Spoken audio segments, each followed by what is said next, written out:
Hi, Kale. Mike. Hi.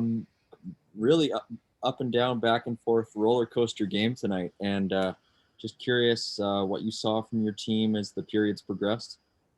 I give a lot of credit to Manitoba because they really had us on the ropes in terms of their pressure and their ability to just sort of, they played their game, I think, better than we played our game for two periods. And we executed well in the power play through two periods and were able to, should have been able to have a lead going into the third.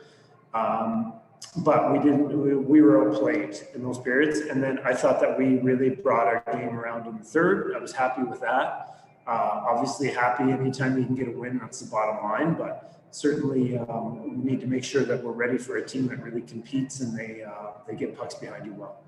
And do you think that the fact that you were able to get those early goals is just sort of a testament to how your team is just on a roll right now? Just the bounces are just totally going your way.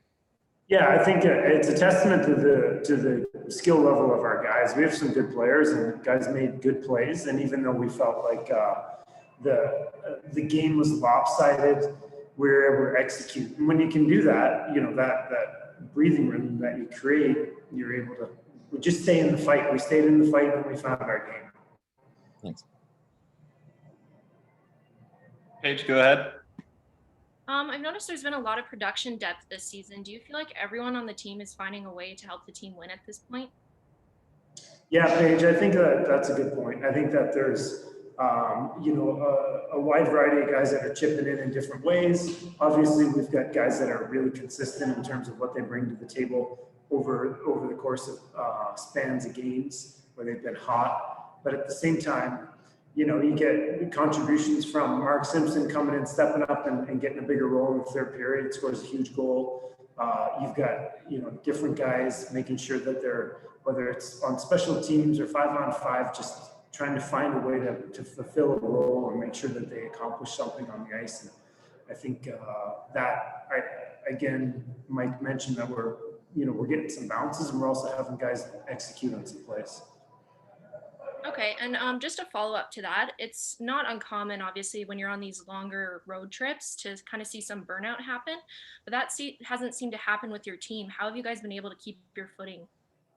Paige, I would disagree a little bit in the beginning of this game. I felt like that's what it looked like a little bit, where we were sort of on our heels and they looked real fresh and they were ready to go, and our decision making was slow. So I think you're exactly right, and I think we saw some of it today. But I like how we sort of got to our game plan and turned it around. So our chat afterward was, we got to really take care of ourselves here and make sure that we get all the rest we can in order to combat that, because it gets to be a long time on the road here. Sure. Thank you. Go over to Darren. Kale, what did you think of that arena you're playing in tonight?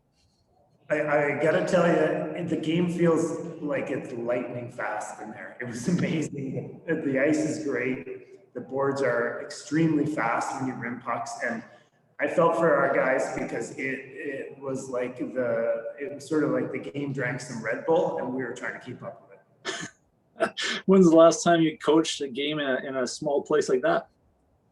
Good question. That would go back to my ECHL days, and sometimes we'd have exhibition games in, but intensity isn't the same. So it is definitely a different animal. I can remember in my playing days finding ourselves, for whatever reason, in a playoff scenario where we had to play in a practice rink, and I remember how things felt like they moved fast, just because the visual effect of having the walls close. It speed everything up, and boy, it felt like it there, and I thought that we played like it. Does that do you think that throws it off for the goalies? Does that make it a little different for them to make it? Do shots get on them a little quicker, do you think? I don't know if they actually get on them quicker, but it feels like it. Feels like, yeah. It feels like it for them too. They need to find their angle and move out more quickly than in a arena where it's quiet and calmer. and you're able to like read it. And the other thing I think that affects a goalie in this rink is when, as I mentioned, when you rim a puck around the boards, it gets to the next point along the path really quickly. So that is a definite difference because the ice is so good, so fast, and the boards are really fast. So that can affect how the play develops. So when I went to California as a kid, the rule my parents were told is never go to Disneyland first and then go to Knott's Berry Farm, because then you're going to be disappointed in Knott's Berry Farm. So Connor Mackey starts in the NHL, then he goes back to the AHL. How's he adjusting? And you're using him in all situations, so I'm sure he's loving that. Yeah, I think hey, who's kidding who? Everyone would love to be in the NHL, and I know Connor does, but he also realizes it's a process, and he's adjusting well. I think all of us, I wouldn't say this was one of our best games, and he's included in that, because I think this one caught us off guard early, but we like the way he's been progressing lately. He and Alex Petrovic have been a really good pair for us. They've logged a lot of minutes. They've done some really good things. So he is coming along, and I think that he understands that he's got to really dig in at this level and execute and play at really high pace so that he can be, we always talk about, it's not about getting back there, it's about staying back there when you get there. It seems like a good partner for him too, a guy that's been around the block a few times. Yep, and they're both good with the puck. They want to make plays. They're both long and defend well, so they can be put in important defensive situations as well as offensive situations. And Alex Petrovic is salt of the earth kind of person, so you couldn't ask for more if you're looking at one of your young players that you're hoping to develop to work with a veteran guy like that. Just last technical question here. Do you keep track of ice times, Cale? Like, do you have a sense of how much Connor's playing? He'd be in the early 20s Okay. in terms of ice time. That pair is getting a lot. Yeah. And we'll keep track of it on our own, but he's definitely like the minute threshold. Maybe there's a day when he and Alex approach the 25-minute threshold, but we try not to do that too much. Right. Get him real good minutes, real solid around the 22 minute mark. Yeah, good. Okay, thanks. Have time for just a couple more for Cale. We'll head back over to Mike. Cale, do you have an update on Alex Gallant's status? And Alex is day to day right now. We don't expect him back for Wednesday's game, but he is. I think it's going to take a little time for us to just tell how he reacts and what he can do. Alex is as tough as any hockey player I've met in terms of just what he's willing to play through, what he can play through. And so we'll be saving him from himself. We'll make sure that he's ready to go because he's a true team player. He would play as soon as he could. Okay. And you guys went with sort of 11 forwards, 7 defensemen tonight. But it almost looked like at times, Rob Hamilton was being used as a bit of a rover out there. And I was just wondering, how did you approach that, knowing that you had a guy who's very offensive minded, but also a defenseman?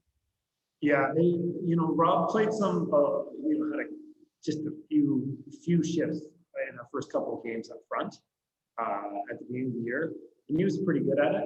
And we know he skates so well; he's got good offensive instincts, so we know we can use him. And at the same time, we love him on the penalty kill. He's a very good D man. We've just been rolling, right? We've been rolling, and our D pairs have been good.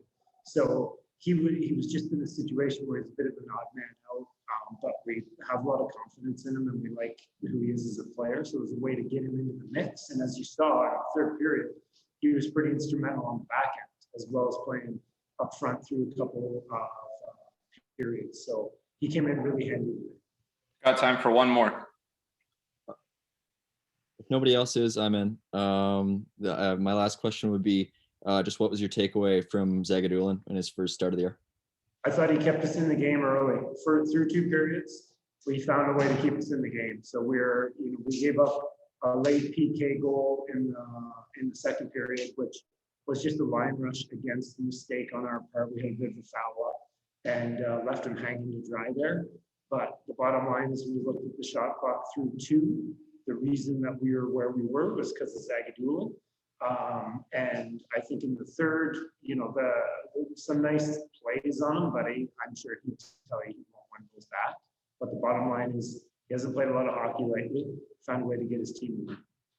Thanks, Kale. All right, thank you, Kale. All right.